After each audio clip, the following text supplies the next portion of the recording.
मौलाना अब्दुल अकबर चित्राली साहब on point of order.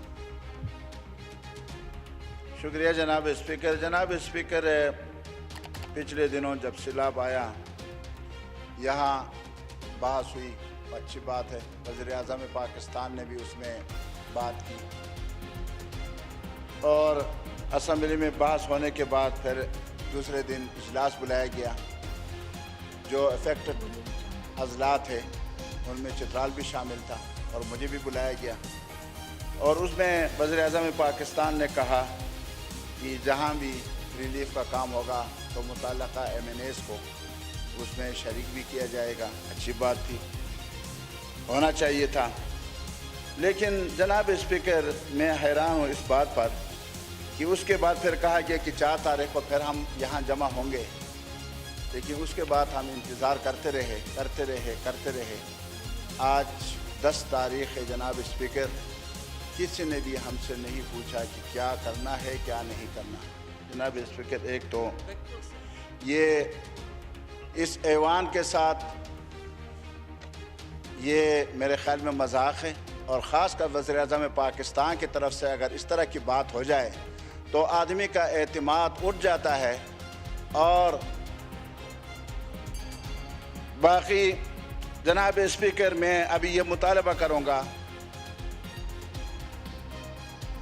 मरकज़ी हुकूमत से कि चित्राल अफेक्टेड एरिया है, वहाँ 200 के करीब जो हैं वो हद से नीस की तरफ जा चुके हैं गिराने घर, और लोग जो हैं वो ख़ीमों में रह रहे हैं।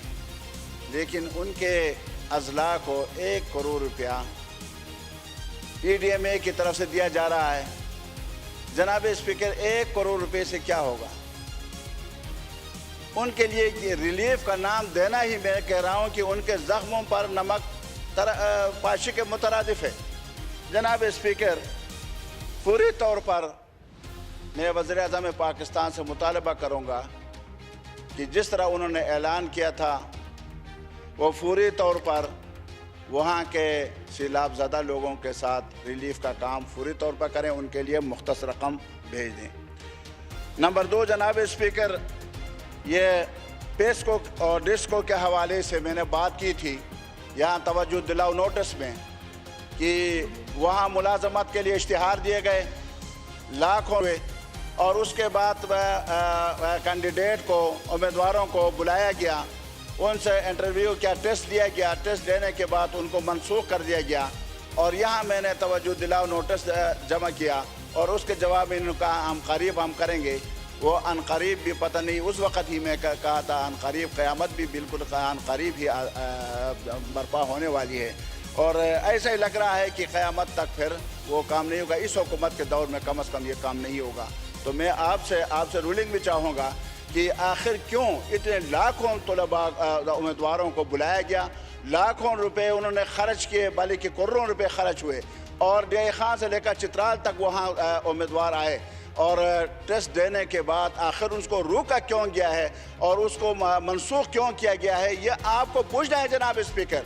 ये आप मुहाफ़िज़ हैं हमारे हुकूक़ के, हमारे जितने भी अरकान यहाँ हैं ये उनके बच्चे हैं। ये सिर्फ एक ज़िले से ताल्लुक़ नहीं है। डिस्को कहाँ है, पेस्को कहाँ है, आइस्को कहाँ है, ये सारे महकमों में तक़सीम कार कमियों में ये सूरत हाल हुआ है। और वहाँ के लोग हो सकता है कि वो पैसे लेने के लिए या कोई और अपने लोगों को उसमें खपाने के लिए ये ड्रामा रचाया हो, लिहाजा इसका नोटिस लेना चाहिए। नंबर 3 जनाब स्पीकर, मैं इरा के मुलाजिमीन जो 46 मुलाजिमीन हैं, मैंने यहाँ बात की और मेरे मोहतरम भाई मौलाना असद महमूद साहब ने दूसरे दिन फ्लोर ऑफ द हाउस यकीन दहानी कराई कि इन 46 मुलाजिमीन को, इरा के मुलाजिमीन को हम बहाल करेंगे। लेकिन अभी तक तकरीबन उसके बाद 1-1.5 माह गुजर गया, उन मुलाजिमीन को रिलीफ नहीं मिली, उनको बहाल नहीं किया गया। जनाब स्पीकर, मैं इस बात को यहाँ लाना चाहता हूँ कि अगर एक वज़ीर की तरफ से यकीन दहानी के बावजूद 1.5 महीने तक उन लोगों को बहाल नहीं किया जा सकता तो कब बहाल होगा और किसके कहने पर बहाल होगा ना जनाब स्पीकर? वैलिड पॉइंट आ गया जी, शुक्रिया।